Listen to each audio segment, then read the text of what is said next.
Senator Brown. Senator Canavan. Thank you, Mr Acting Deputy President. And I want to note up front that this is a very personal and very heartfelt question for many people. And I want to start by quoting someone else. I want to start by quoting from someone a few years ago who said, "On the issue of marriage, I think the reality is there is a cultural, religious and historical view around that which we have to respect. I do respect the fact that's how people view the institution." Now that was a quote from the Leader of the Opposition in the Senate, from Senator Penny Wong, in July 2010, defending her then position in favour of traditional marriage. Now, I, Mr Acting Deputy President, don't begrudge anyone having the right to change their view after consideration, and obviously Senator Wong has done that over the intervening 5-year period.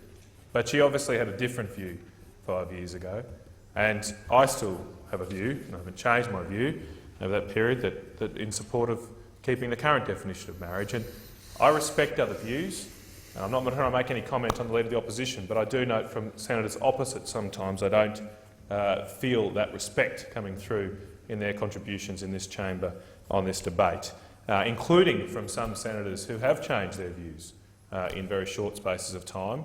There is then also almost this view that it's a moral issue, that you must be immoral if you hold a different view, that you must be cast out if you do not agree with their view, when only a few years ago they held that very same view.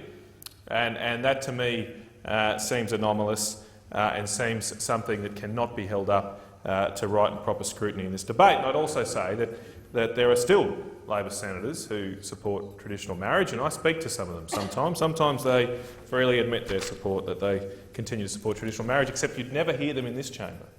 They're not allowed to speak. That's right, Mr Acting Deputy President, through you, Mr Acting President. Senator Bernardi's right. They're not allowed to speak. And we hear from the other side that they do support at the moment a free vote, but where is the other speakers for this side of the debate from the Labor Party on this issue? I would suggest that they are silenced by the Labor Party, Mr Acting Deputy President. They are not allowed to have their voice. And indeed, when you look at the position the Labor Party has adopted at their recent convention, they are not showing any clarity over what their view is on this issue, because their position at the moment is that we will have, the Labor Party, sorry, Mr Acting Deputy President, will have a free vote now until the next election, and then after the next election their members will be bound to support their party policy in favour of a change to the Marriage Act. Again, so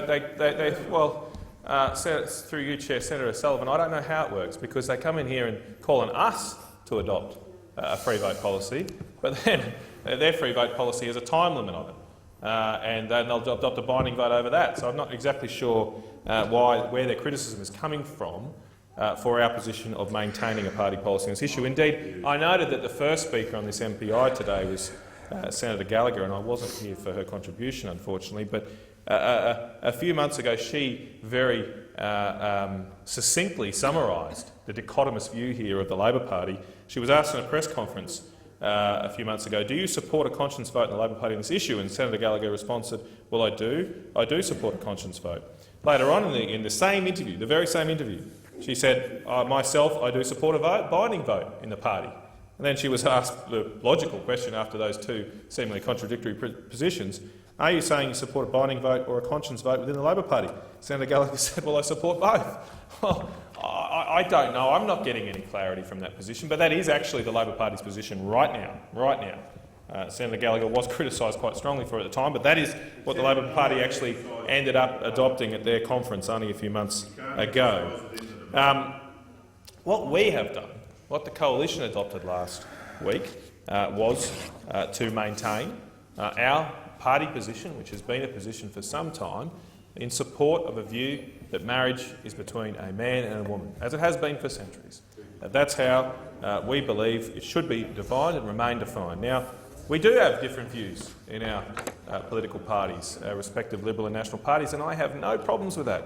I have no problems with that whatsoever. It is right, and probably it's a great thing. We should celebrate the fact that there are different views from time to time. But of course, it's also the case that in our party, it is the proper jurisdiction and power of the party room to establish the policy of the party room.